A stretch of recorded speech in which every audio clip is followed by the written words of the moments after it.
অর্থকষ্ট টাকা ফেরতের দাবিতে উদয়পুর অমরসাগর দক্ষিণ পাড়স্থিত রিস্তা ডেভেলপমেন্ট ফাউন্ডেশন কোম্পানিতে এসে হাজির হয় আগরতলার মধুবন কাঁঠালতলী এলাকার বাসিন্দা রেশমা লুদ নামে এক মহিলা। ঘটনার বিবরণে জানা যায় 2023 সালের 27 ডিসেম্বর রিস্তা ডেভেলপমেন্ট ফাউন্ডেশনের প্রথম দফায় 5,000 টাকা দিয়ে কোম্পানিতে জয়েন করে পরবর্তী সময় 30 ডিসেম্বর আরও 20,000 টাকা দেওয়া হয় কোম্পানিকে। সেখানে আরপি গ্রুপ করে অন্যান্য মানুষকে লোন দেওয়ার ব্যবস্থা করা হবে। সেই প্রলোভন দেখিয়ে বহু মানুষের কাছ থেকে এই ধরনের টাকা কোম্পানিতে গিয়েছে বলে জানা যায়।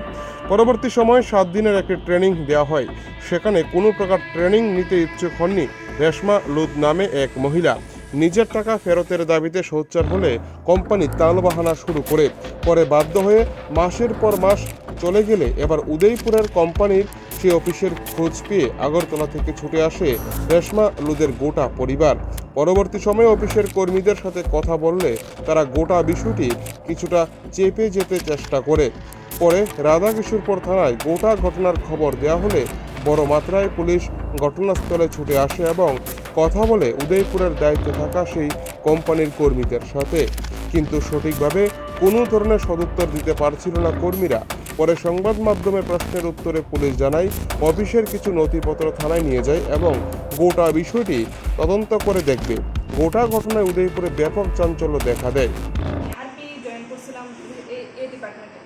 জয়েন করার পরে 7 দিনের মধ্যে আমার হাজব্যান্ড ধর্মনগর ট্রান্সফার হওয়াতে আমি চার্জ হতে আরপি রিক্রুটমেন্ট হয়েছি তাই আমি জানাইছি পরে তাই গেছে আমার অ্যাপ্লিকেশন করতাম, আমি অ্যাপ্লিকেশন করছি পরে তাই গেছে যে আমরা কলকাতাতে সেমিনার আছে, আমরা যাবো, আপনার অ্যাপ্লিকেশনটা নিয়ে তার লগে কথা বলবো।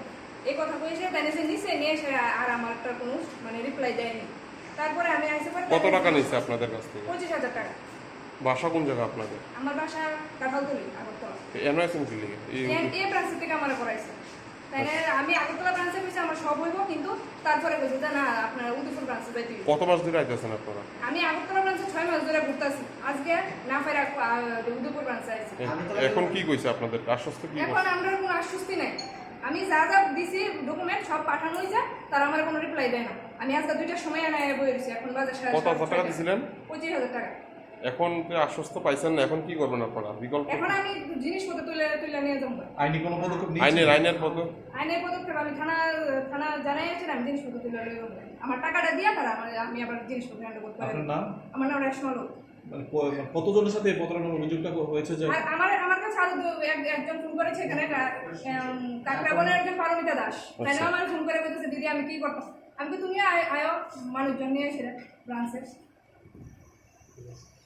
পার্সোনাল লোন কোম্পানি দিতেছিল, এখানে একজন ব্যক্তি নাকি আরপি এজেন্ট হিসাবে এখানে কাজ করতাম আসছিল, কিন্তু উনি কয়েকদিন পরে রিজাইন করছিল। কিন্তু তারা কোম্পানির টার্মস অ্যান্ড কন্ডিশনে লেখা আছে যে রিজাইন করার সাথে সাথে টাকাটা রিটার্ন করা ছিল, কিন্তু কোম্পানি থেকে সব কিছু এটা করা হয়। কোম্পানির নাম কি? কোম্পানি হচ্ছে রিস্তা ডেভেলপমেন্ট ফাউন্ডেশন। কোন জায়গার কোম্পানি এটা? কোন জায়গা, কোন স্টেটের থেকে আছে? এটা ওয়েস্ট বেঙ্গল থেকে। আচ্ছা, কত মাস ধরে আছে উদয়পুরে? উদয়পুরে প্রায় 1 বছর। আচ্ছা আচ্ছা, এখন কি পাইছেন আপনারা তদন্ত করে? মানে প্রাথমিক তদন্তে কি পাইছেন? অ্যাকচুয়ালি এখন আমরা স্টাডি করতে পারি, কোম্পানিটা আমরা কোনো কিছু এখনো করতে পারি নাই। কিছু কি সিজ করা হয়েছে এখনো কোম্পানির আপনারা? না, এখনো কোনো সিজ করা হয়নি। আচ্ছা, স্টাডি করে স্যার আমরা কোনো কোম্পানি আমরা ফেক বলা যায় না এমনি। আমরা স্টাডি করে যা বুঝুক তার উপরে আমরা যদি কোনো কিছু রং পাই না ফল পাই এখানে জানা হয়েছে নিয়োগের সময়। এটা এই বিষয়টা তো আমার নলেজ ছিল না। এটা যদি হয়ে থাকে তাহলে তো আমরা এই ব্যাপারটা দেখব।